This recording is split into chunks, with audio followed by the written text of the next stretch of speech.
Hulle praat oor my naam, soos mense wat my ken.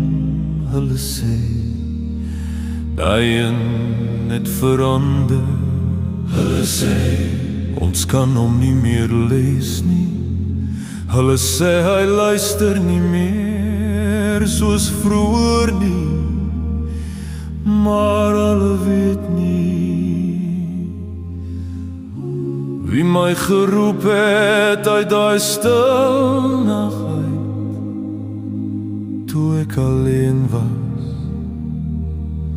Nou sê hulle, ons kan hom nie meer keer nie. Nou sê hulle, hy loop waar hy wil. Nee, ek loop waar hy my roep.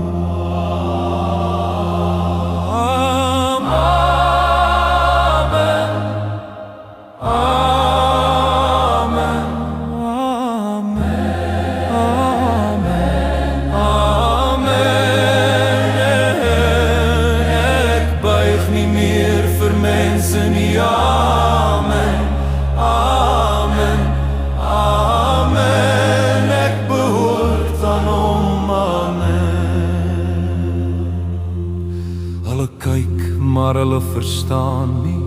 Hulle probeer, maar hulle hou nie meer die tou nie. Daai hand wat my wou draai, daai stem wat my wou stil maak, het stil geword, want genade het harder gepraat. Nou fluister hulle, hy het uit ons hande geglip.